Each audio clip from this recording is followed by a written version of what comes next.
ભરૂચના જ્યોતિનગરથી જાડેશ્વર રોડ પર ડામર પીગળ્યો હોવાની ઘટના સામે આવી છે। ગરમીના કારણે ડામર પીગળતા રાહદારીઓને હાલાકી થઈ છે। લોકો રસ્તો ક્રોસ કરવા પૂઠાનો સહારો લઈ રહ્યા છે। જ્યોતિનગર જાડેશ્વર સુધીનો રોડ પીગળવાના લીધે વાહનો સ્લીપ થઈ રહ્યા છે। ડામર જે પીગળ્યું છે તેના કારણે વાહન સ્લીપ થઈ રહ્યા છે। સ્થાનિકોએ તંત્ર પર ગંભીર આરોપ પણ લગાવ્યા છે।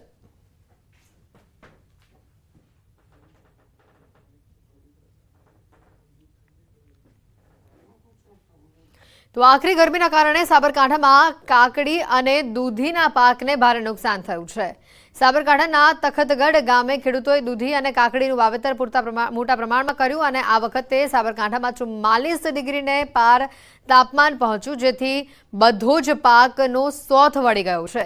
વેલાવાળી શાકભાજીમાં તુરિયા, ગલકા, દૂધી, કાકડી સહિતની ખેતીમાં નુકસાન થયું હોવાનો અંદાજ છે। હાલમાં દૂધીના જથ્થાબંધ વેચાણમાં ખેડૂતોને માત્ર 2 થી 3 રૂપિયા કિલોના ભાવ મળી રહ્યા છે। છૂટક માર્કેટમાં 30 રૂપિયા કિલોના ભાવ મળી રહ્યા છે। ગરમીમાં ખેડૂતોને બેવડો માર વેઠવાનો વારો આવ્યો છે।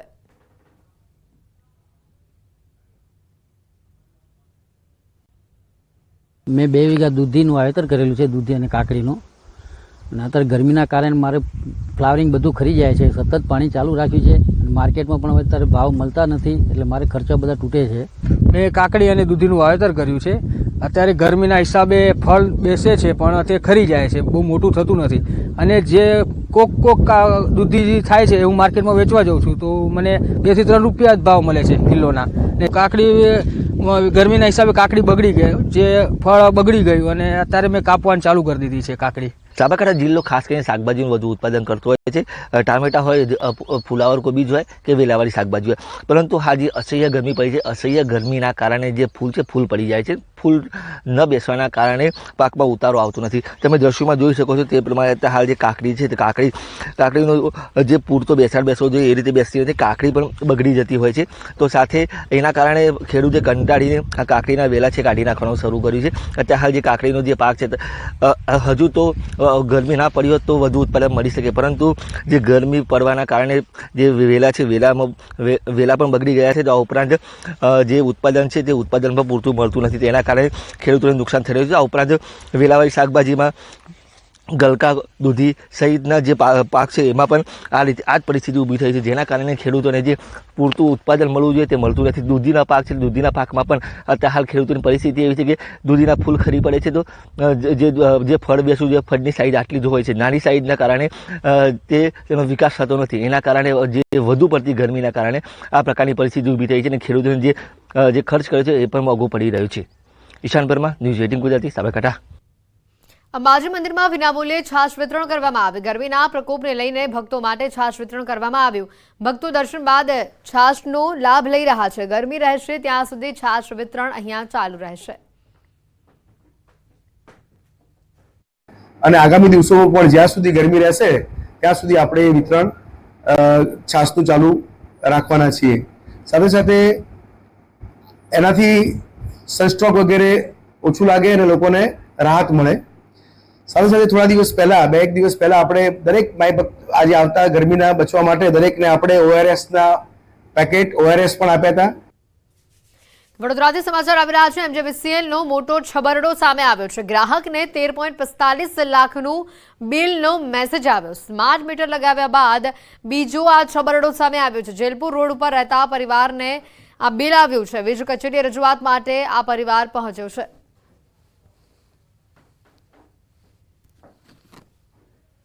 અમારા છે ને પહેલાં 2 મહિનાનું 2500-2600 એવું આવતું હતું ને હવે આટલું બધું આવી ગયું છે તો અમને હવે બહુ ટેન્શન આવી ગયું છે। એટલે અમારે આ સ્માર્ટ મીટર જોઈએ નહીં, અમારું જે જૂનું મીટર હતું એ જ જોઈએ। स्मार्ट मीटर डाला तो 13,45,000 का बता रही आएगा। उसके बाद फिर अभी हमारे को टेंशन आगे आएगा कि हम ये कैसी रीत से भरे। हमारे 4 लड़कियां है, यहाँ एक कमाने वाला है, घણા માણસ પણ ઘરમાં છે, એવી રીતને 8 જણા છે। હવે એ લોકો ઘરનું પૂરું કરે કે છોકરીઓને ભણાવવાનું કે ખાવાનું કરવાનું।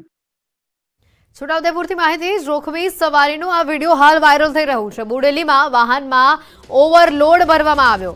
આ ઓવરલોડ મુસાફરો સીએનજીની ટાંકી પર બેઠેલા જોવા મળી રહ્યા છે। વાહન ચાલકો કાયદાની એસી-તેસી કરી રહ્યા છે। સામાન્ય માણસ પાસે એક કાગળ ન હોય તો પોલીસે તતડાવે નહીં। અહીંયા કાગળો તો ઠીક, પરંતુ વાહનોને રોકે તો ખરા પોલીસ। અરે ભાઈ, ક્યારે સુધરશો તમે? રાજકોટની આ ઘટનાની યાદો તાજી છે, થોડું તો સમજી લો। છોટાઉદેપુરની પોલીસને આ દ્રશ્યો કદાચ દેખાતા નહીં હોય, આરટીઓના અધિકારીઓને પણ આ દ્રશ્યો દેખાતા નથી। શું કોઈ દુર્ઘટના બનશે ત્યારે જ તમે જાગશો? સીએનજીના બાટલા પર જોખમી સવારી આ ભારે પડી શકે તેમ છે।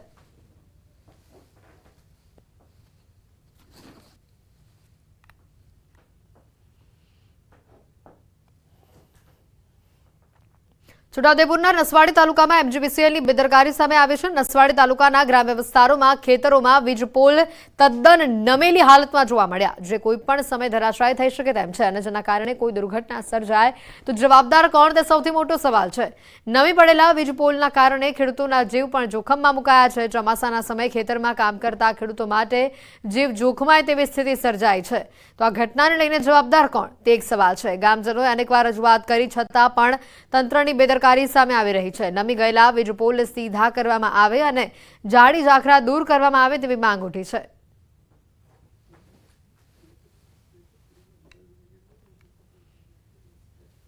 નસવાડી તરફથી લાઈન આવે છે, એની નીચે ઝાડવા વધારે છે, એના કારણે ફોલ થાય છે, એટલે અમારી લાઈનો ચાલતી નથી।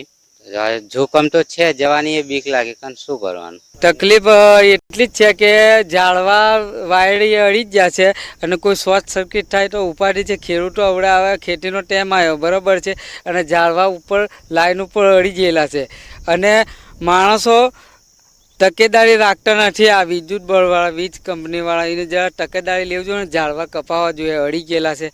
નસવાડીથી કંકુવાસન જવાનો જે મુખ્ય માર્ગ છે, આપણે તસવીર બતાવવા માંગીશું। આજે મુખ્ય માર્ગ પર અસંખ્ય એમજીવીસીએલના પોલ આવેલા છે, જે બિલકુલ નમી ગયા છે। આજે મુખ્ય માર્ગ પર જે રીતે જે જોઈ શકો છો તસવીરમાં, જે એમજીવીસીએલની જે બેદરકારી છે તે જોવા મળી રહી છે। આમ તો ગુજરાતભરમાં જે ઘટનાઓ બની રહી છે તેની અંદર જે પણ જ્યારે ઘટના બને ત્યારબાદ તંત્રના જે અધિકારીઓ છે તેની બેદરકારી સામે આવતી હોય છે, પરંતુ આજે નસવાડી તાલુકાના જે કંકુવાસન જવાનો જે મુખ્ય માર્ગ છે તેની ઉપર જ અસંખ્ય વીજ પોલ છે તે બિલકુલ નમી પડેલા છે। એટલે ચોક્કસથી જીવનું જોખમ જે આ વિસ્તારના લોકોની માથે મંડાઈ રહેલું હોય તેવું લાગી રહ્યું છે। આમ તો આજે એમજીવીસીએલના જે પોલ છે તેની પર ખુલ્લા વાયરો છે, જો કોઈક અકસ્માત સર્જાય અને જો પોલ જો ધરાશય થાય તો આજે ખુલ્લા જે વાયરો છે તે બિલકુલ કોઈના જે રાહદારીઓની ઉપર પડે તો જીવનું જોખમ પણ જોવાઈ રહ્યું છે। આ જે રીતે આજે રાહદારીઓથી પસાર થાય છે અને જે બાજુની અંદર આવેલા જે ખેડૂતોના જે ખેતરો છે તેની અંદર પણ લોકો જવા માટે ડરી રહ્યા છે, કારણ કે વીજ પોલ છે તે બિલકુલ નીચે નમી ગયેલા છે। અને ખાસ કરીને આજે એમજીવીસીએલના જે પોલ છે તે તો નમેલા છે જ, તેની સાથે સાથે અન્ય કેટલાક વીજ પોલ એવા છે કે તેની ઉપર જારી ઝાકડા ઉગી ગયા છે, અને વીજ પોલ જે નમી પડ્યા છે તેને સીધા કરે તો આજે આવનારા જે સમયની અંદર કોઈ દુર્ઘટના સર્જાય ના તેની કાળજી રાખે તંત્ર, તેવી આ વિસ્તારના લોકો માંગ કરી રહ્યા છે। શેજાબ ખત્રી, ન્યૂઝ 18 ગુજરાતી, છોટાઉદેપુર। વારંવાર ઉભરાતી ગટરથી જૂનાગઢ વાસીઓ હવે ત્રાહિમામ પોકારી ગયા છે। શુક્રવારી બજારમાં નાના વેપારીઓને ભારે હાલાકી પડી રહી છે। વારંવાર રજૂઆત છતાં કોઈ નિરાકરણ ન આવતા ભાજપના નગરસેવકોએ શુક્રવારી બજાર બંધ કરાવી હતી। ત્યારે મેયરે કહ્યું કે અમને અનેક રજૂઆતો સ્થાનિકો તેમજ નગરસેવકો દ્વારા મળી હતી। આગામી દિવસોમાં નાના વેપારીઓના હિત જળવાય તેના માટે વૈકલ્પિક જગ્યા ફાળવવામાં આવશે। ત્યારે હવે સવાલ એ થાય છે કે વારંવાર રજૂઆત છતાં આજ દિવસ સુધી કેમ કોઈ કામગીરી કરાઈ નથી? તંત્ર અજાણ છે કે આ ખાસ કરીને લોકો અજાણ છે, તે એક સૌથી મોટો સવાલ ઉભો થઈ રહ્યો છે। અમારે ત્યાં શુક્રવારે ભરાય છે, અવારનવાર અણબનાવ બને છે અને ટ્રાફિક સમસ્યા બહુ થાય છે। એનું કારણ છે અહીંયા ગટર, ભૂગર્ભ ગટર, રોડ રસ્તાના કામ ચાલુ છે।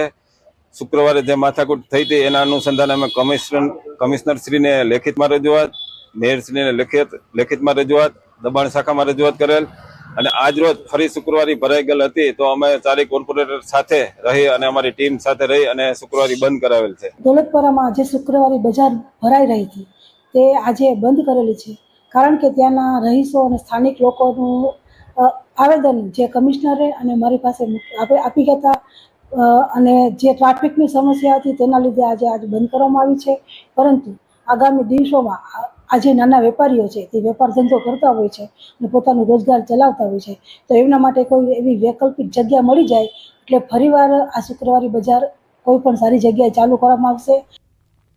સલામતી સવારીની સાથે સાથે એસટી અમારીનું સ્લોગન આપવામાં આવ્યું છે, પરંતુ બનાસકાંઠાના ધાનેરામાં રાજસ્થાન તરફથી બસ ટ્રીપ બંધ થતાં લોકોને ભારે હાલાકી પડી રહી છે. છેલ્લા 2 વર્ષથી બસ રૂટ બંધ થતાં મુસાફરોને ભારે હાલાકી પડી છે. ત્યારે મુસાફરો કહી રહ્યા છે કે 8 જેટલા બસના રૂટ બંધ થતાં ભારે હાલાકી પડે છે, જેમાં પાલનપુર, જાલોર, રાજકોટ, અમદાવાદ સહિતના રૂટની બસીસ બંધ કરાઈ છે. તો બીજી તરફ એસટી નિયામક કહી રહ્યા છે કે તમામ બસો હાલ શરૂ છે. ઉલટાનું બીજી બસ પણ શરૂ કરી દેવામાં આવી છે. ત્યારે હાલ તો ધાનેરાથી બંધ થયેલા બસના રૂટ ફરી શરૂ કરવાની લોકોની માંગ છે. એસટી નિગમની ધાનેરા ખાતે ચાલતી ટ્રીપો બાબતેના જે સમાચાર પ્રસિદ્ધ થયેલ છે તે સત્યથી વેગળા છે. વધુમાં અમદાવાદ, ભીનમાલ, સુંઢા માતા, સાંચોરની 15 ટ્રીપો, બાડમેરની 3 ટ્રીપો, જોધપુરની આ તમામ સંચાલન હાલમાં ચાલુ છે. રાજસ્થાન જવા માટે તકલીફ પડે એટલે કહીએ પેસેન્જરને બહુ તકલીફ પડી. બસો જ નથી, જૂના રૂટ હતી ને એ બધી બંધ થઈ ગઈ છે. એના માટે આમ કે સરકાર કે નવી બસો ચાલુ કરી છે, એના માટે જૂની બસો જ બધી બંધ થઈ ગઈ, રૂટ જ બધી બંધ થઈ જાય છે. બહુ મુશ્કેલો પડે છે. આ ગરમીમાં રાજસ્થાનની જો 10 બસો બંધ કરી છે ને એના કરતાં વધારે બસ ચાલુ કરવી જોઈએ. ધાનેરા એક સેન્ટર તાલુકો છે, એના માટે સેન્ટર પર રાજસ્થાન જવા માટે કઈ વ્યવસ્થા નથી. પ્રદેશ પ્રશાસન દ્વારા દમણ બીચ અને અન્ય સુવિધાઓને ચોમેર વિકાસ કરવામાં આવ્યો છે, પરંતુ આપને જાણીને નવાઈ લાગશે કે આ પ્રદેશમાં છેલ્લા 3 વર્ષથી બસ સ્ટેશન જ નથી. નવું બસ સ્ટેન્ડ બનાવવા માટે જૂનું બસ સ્ટેન્ડ છેલ્લા 3 વર્ષથી તોડી પાડવામાં આવ્યું છે, પરંતુ 3 વર્ષ બાદ પણ હજી સુધી નવું બસ સ્ટેશન અહીંયા બન્યું નથી અને જેના કારણે લોકોને હાલાકી ભોગવવી પડે છે. આવી કાળઝાળ ગરમીમાં પણ લોકોએ સુવિધા વિના બસની રાહ જોવા તડકામાં શેકાવવું પડે છે. સૌથી મોટી વાત તો એ છે કે માથે ચોમાસાના મંડાણ છે, ત્યારે હજી પણ બસ સ્ટેન્ડની કોઈ વ્યવસ્થા કરવામાં આવી નથી. ત્યારે પાલિકા પ્રમુખ કહી રહ્યા છે કે ત્યાં સુધી અહીંયા તાત્કાલિક હંગામી શેડ બનાવવામાં આવે, જેથી પ્રવાસીઓને કોઈ મુશ્કેલી ન પડે. ત્યારે હાલ તો લોકો બસ સ્ટેશનની માંગ કરી રહ્યા છે.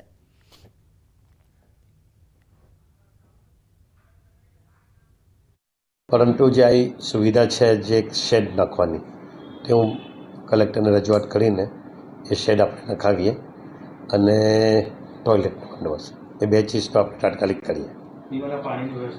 પાણીનું છે ને નતું થોડા જ ડિસ્ટન્સ પર એક રોટરી ક્લબે બહુ સારા સેવાનું કામ કર્યું હતું, ઇનોગ્રેટ કર્યું છે. બસ સ્ટેન્ડ ના હોવાથી અનેક મુસીબતોનો સામનો કરવો પડે છે. બસ સ્ટેન્ડ ના હોવાથી અમને તડકામાં ઊભી રહેવા પડે છે અને કંઈ પણ જાતની સુવિધા નથી અને લોકોને પૂછપરછ કરવા પડે છે અને ચોમાસામાં પણ આ જ હાલત બની રહી છે. यहाँ बस स्टॉप पे जब उतरे तो बस स्टॉप पे आए तो बस स्टॉप पे कुछ है नहीं, सीट भी नहीं है. गर्मी में इतने बच्चे परेशान हो रहे हैं, खड़ा होने के लिए जगह नहीं है, पानी भी नहीं है, टॉयलेट का भी व्यवस्था नहीं है. यहाँ पे इतने तेज़ धूप है, मतलब खड़ा होने के लिए जगह नहीं है कि कहीं भी खड़ा होकर बस का इंतजार करे. જામનગરથી સમાચાર આવી રહ્યા છે. કિસાન કોંગ્રેસનું હલ્લાબોલ સામે આવ્યું છે. અનધિકૃત બિયારણને લઈને જામનગરમાં હલ્લાબોલ કરવામાં આવ્યો. નાયબ ખેતી નિયામક વિસ્તરણની કચેરીમાં રજૂઆત કરવામાં આવી. અનધિકૃત બિયારણ બાબતે સરકાર સામે કિસાન કોંગ્રેસના આક્ષેપો સામે આવ્યા છે. સરકારની એડવાઇઝરી સ્ક્વોડની રચના, છાપામારી રેડ ઉપર સવાલ ઉઠતા કિસાન કોંગ્રેસ અનધિકૃત એજન્ટ મારફતે બિલ વગરના અનધિકૃત બિયારણ વેચાય છે. ત્યારે સરકારને ગુજરાત કિસાન કોંગ્રેસની વિનંતી છે કે આ છાપામારી સ્કોડોની રચના બંધ કરો. સીડ્સ એસોસિએશન સામેથી કહે છે કે આ અનધિકૃત બિયારણ છે તો સીડ્સ એસોસિએશનને પકડો અને જ્યાં જ્યાં ઉત્પાદકો છે એમને પકડો અને ત્યાં જ એમને રોક લગાવી દો.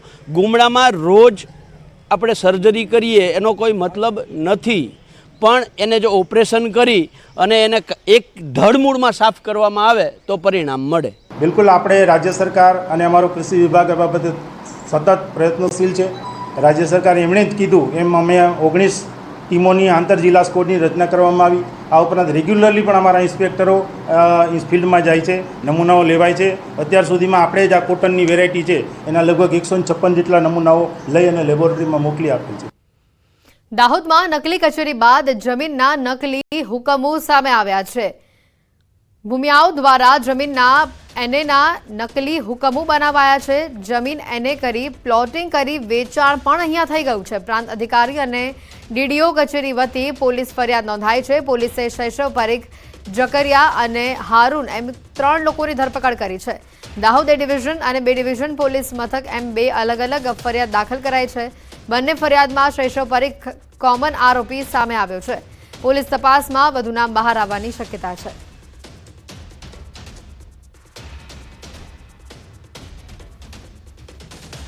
કે આ લોકો ખોટા એના હુકમો કરી સરકારશ્રીની જે પ્રીમિયમ રકમ છે એ રકમ બચાવવા માટે કે પ્રીમિયમ ના ભરવું પડે તો એનો આર્થિક લાભ મેળવવાનો મુખ્ય ઉદ્દેશ એમાં જણાય આવે છે. અને આ લોકો સાથે પણ ચીટિંગ થાય છે, કેમ કે જે આ એને થકી જે પ્લોટિંગ થાય છે અને જે એન્ડ યુઝર છે કે જેને આનો લાભ મળવાનો છે એ પણ આ પ્રકારની કોર્ટ પ્રોસિડિંગ કે એફઆઈઆર દ્વારા ફોજદારી પ્રક્રિયા થવાને કારણે એ લોકોને પણ ભવિષ્યમાં તકલીફ પડે, હાલમાં તકલીફ પડી સંભાવના પૂરેપૂરી છે. પંચમહાલ જિલ્લા પુરવઠા અધિકારી દ્વારા જિલ્લાની કુલ 25 સરકારી સસ્તા અનાજની દુકાનમાં ગેરરીતિ મળી આવતા કાર્યવાહી કરવામાં આવી છે. 18 સરકારી સસ્તા અનાજની દુકાનના પરવાના કાયમી ધોરણે રદ કરવામાં આવ્યા છે અને 7 પરવાના 90 દિવસ માટે રદ કરવામાં આવ્યા છે.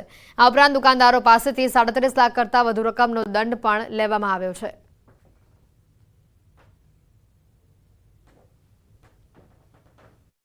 અમોએ 18 પરવાનાઓને કાયમી રદ કરવામાં આવેલા છે. 7 પરવાનાને 90 દિવસ માટે સસ્પેન્ડ કરવામાં આવેલા છે. આમ મળીને કુલ 25 પરવાનેદારો સામે કાયદેસરની કાર્યવાહી કરી છે. વડોદરામાં GSFA દ્વારા ફૂટબોલ ચેમ્પિયનશિપનું આયોજન કરવામાં આવ્યું. GSFA ફૂટબોલ ક્લબ વિમેન્સ ચેમ્પિયનશિપની રોમાંચક ફાઇનલ મેચમાં ERA football club Baroda football academy સામે 7 વિરુદ્ધ 3 ગોલથી વિજેતા બની હતી. મેચના પ્રથમ હાફમાં ERA દ્વારા 1 જ ગોલ થયો હતો અને બરોડા ફૂટબોલ એકેડેમીએ 2 ગોલ કરી લીધા, પરંતુ બીજા હાફમાં ERA ધડાધડ 6 ગોલ ફટકારી દીધા હતા. બરોડા ફૂટબોલ એકેડેમી વળતી લડત ના આપી શકી અને બીજા હાફમાં માત્ર 1 જ ગોલ કરી શકી અને આ મેચ ગુમાવી હતી. વડોદરાના સમા સ્પોર્ટ્સ કોમ્પ્લેક્સ ખાતે ફૂટબોલ ટુર્નામેન્ટમાં ગુજરાતની વિવિધ ટીમો ભાગ લઈ રહી છે. બોયઝમાં 15 ખાસ કરીને બોયઝમાં 15 ક્લબ છે. વિમેન્સમાં 4 ક્લબે ભાગ લીધો છે. તો બોયઝની ટીમમાં જગરનોટ FCએ ગોટ FCને પછાડ્યું છે. વિજેતા ટીમ ઓલ ઇન્ડિયા ફૂટબોલ ફેડરેશનની ચેમ્પિયનશિપમાં આવતા વર્ષે યોજાનારી છે અને જેમાં તે ચેમ્પિયનમાં ભાગ લેશે. GSFAની ફૂટસલ ક્લબ ચેમ્પિયનશિપ છે, જેમાં ગુજરાત આખાની ક્લબ પાર્ટિસિપેટ કરતી હોય છે અને આમાં બોયઝમાં 15 ટીમે પાર્ટિસિપેટ ક્લબ્સે કર્યું હતું અને વુમન્સમાં 4 ક્લબ્સે પાર્ટિસિપેટ કર્યું હતું. અત્યારના ફાઇનલ મેચ રમાઈ રહ્યો છે, જે જગરનોટ FC વર્સિસ ગોટ FCનો રમાયેલો છે. આ ટુર્નામેન્ટમાં જે પણ ચેમ્પિયન થાય એ ટીમ ઓલ ઇન્ડિયા ફૂટબોલ ફેડરેશનની ફૂટસલ ક્લબ ચેમ્પિયનશિપમાં આવતા વર્ષે ભાગ લેશે.